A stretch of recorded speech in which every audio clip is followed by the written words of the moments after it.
Hey everyone, how's it going? Thanks so much for tuning in. In today's video, I'll be installing a Hooker Blackheart LS swap exhaust system on my S10 project.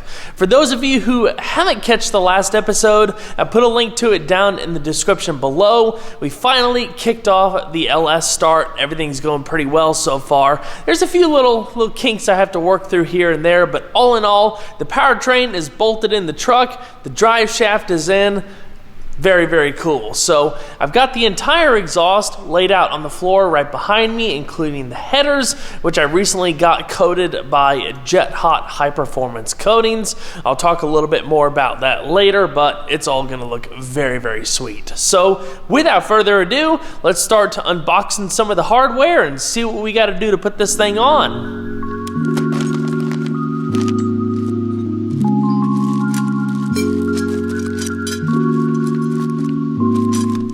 All right, we've got clamps, hangers, the rubber isolators, and the instructions. This seems pretty straightforward. We're gonna go ahead and lay out the pipes in this configuration underneath the truck. So we'll go ahead and raise everything up.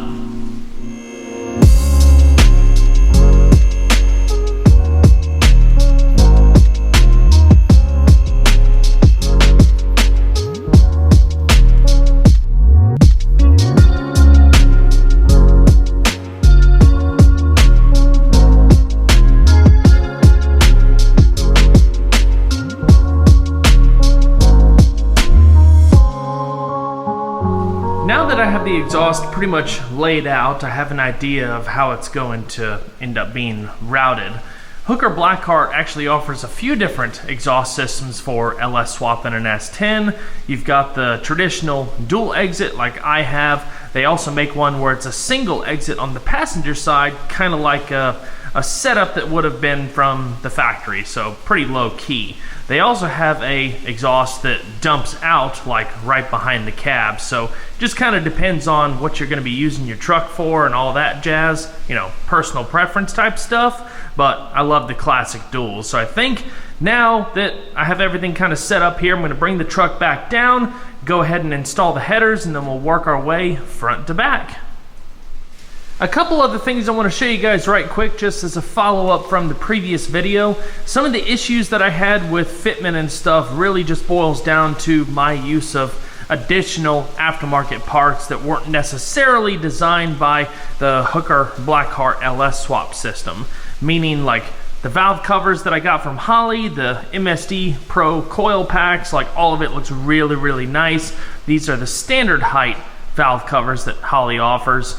But there is clearance issues between that back coil and the brake booster, and it is really, really tight between that coil and that Hooker Blackheart replacement heater box cover, which does give you more clearance when doing LS swaps in general. But because I'm using some of this extra stuff, I have to get a little creative. I think I might be okay over there, but what I'm gonna end up doing over here, I've already pulled down my original like universal shift linkage setup that I had with the small block swap, and I'm going to be replacing the factory brake booster with like a 9-inch dual diaphragm unit that I've already gotten, so I've got to swap all that out too, and we should have plenty of room for days. I've also decided to completely change up my interior style. So previously the plan was to install a set of bucket seats from a Chrysler Crossfire. They're electrically operated and all that cool stuff. They fit the truck pretty nice. I didn't have the right I didn't build the rails right in the first place, so I had to redo it, but I was going to put a second gen Blazer console, just kind of keep it clean and all that good stuff. But because of the column shift actually smacking the top of the valve cover, there's no way I can use any kind of column shift linkage, period. The linkage won't work if the actual arm coming out of the column is going to smack the valve cover. So long story short, I actually got a completely different steering column from a manual transmission first gen S10 that also has a tilt feature just like this wheel. So I can still have the comfort of the tilt feature, which is really nice. So I'll swap that out later.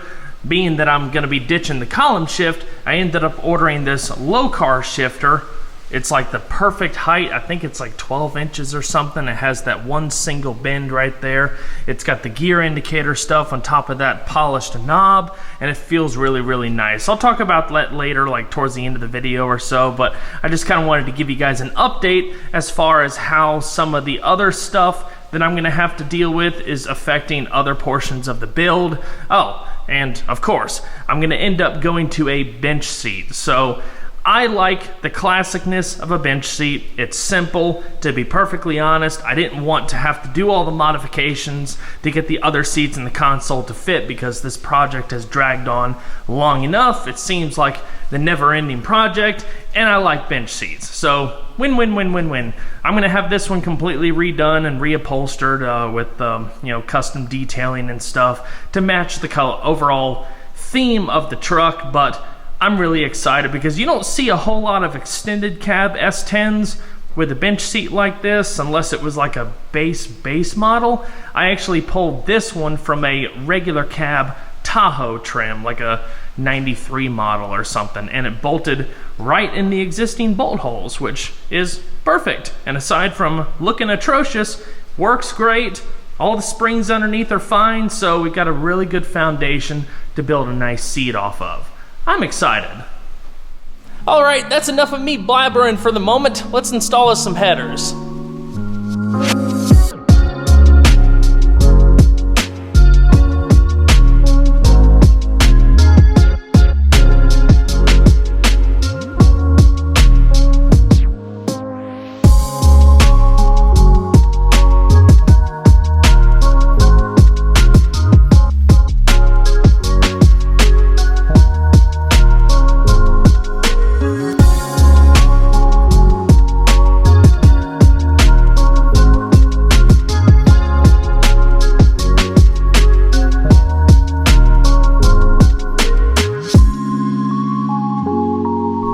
Alright everyone, the headers are installed and it's looking really, really nice.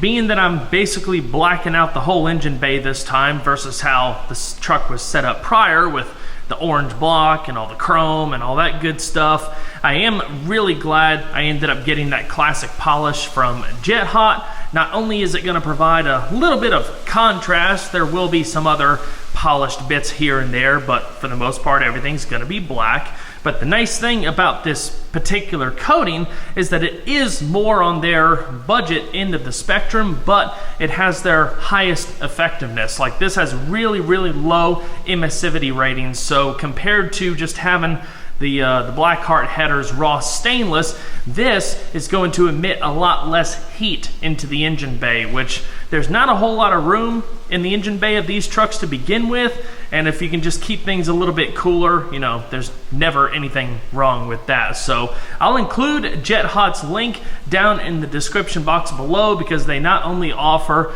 the polished and like a matte finish, but they also offer a whole palette of different colors that you can choose from, which all depends on, you know, what kind of theme that you're going with for your build. But anyway, regarding installation of these headers, everything was straightforward. It was really, really tight trying to get that back bolt right there, but I did, being that I need to replace the steering column, I went ahead and undid that and pulled it inside a little bit, which gave me a little bit of extra room.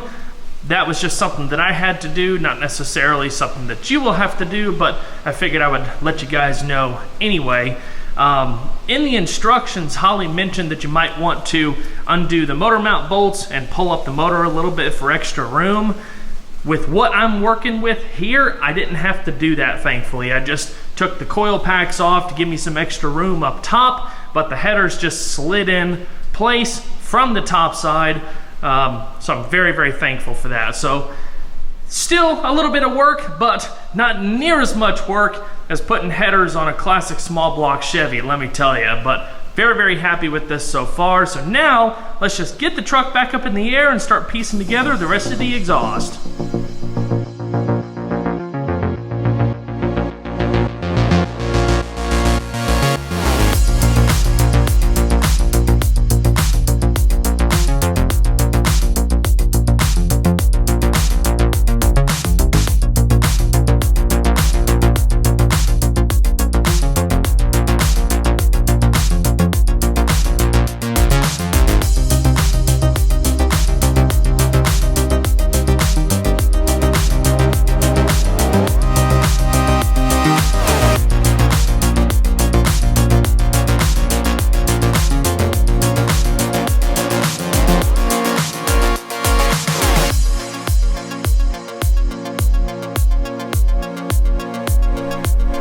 to mention this at the beginning of the video, but I completely forgot up until this point. Thankfully, I had some extra stainless tubing lying around, but these Blackheart LS Swap exhausts are sold for regular cab short bed S10s.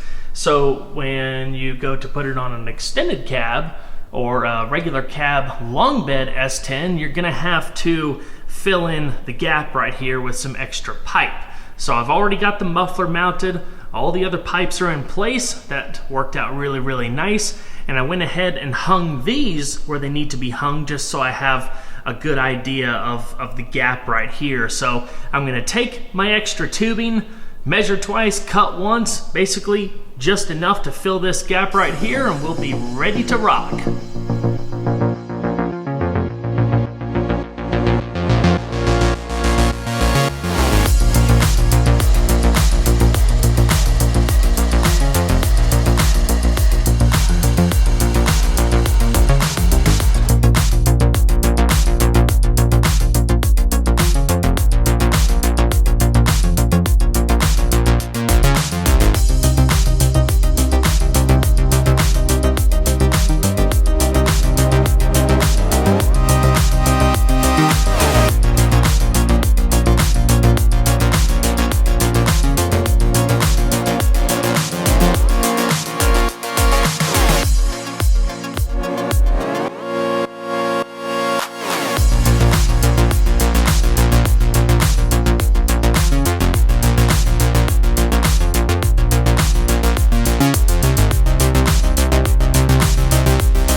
Well everyone, after a long day, the exhaust is finally on. Let's check it out.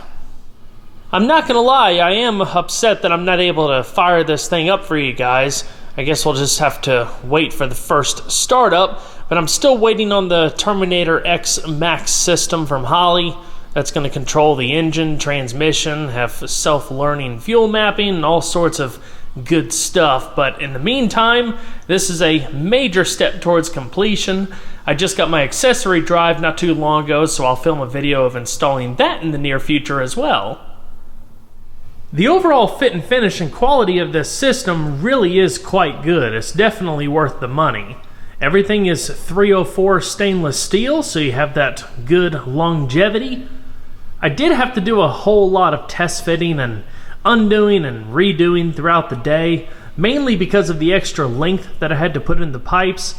Altered up the geometry a little bit, so I wanted to really take my time and make sure not one single thing rubbed anywhere, and I'm happy to say that I achieved that. And I'm even more impressed that I was actually able to go around the spare tire that I had, so don't have to worry about changing that. Worked out really nice. The added length in the pipe fits perfect. This thing's gonna be awesome. I can't wait to hear it. It's also nice, the added length that I had to put in there, all of the natural finish matches each other. So aside from the two clamps that I ended up getting from O'Reilly, they're just big stainless steel band clamps. Other than that, it all looks like it just came in the kit.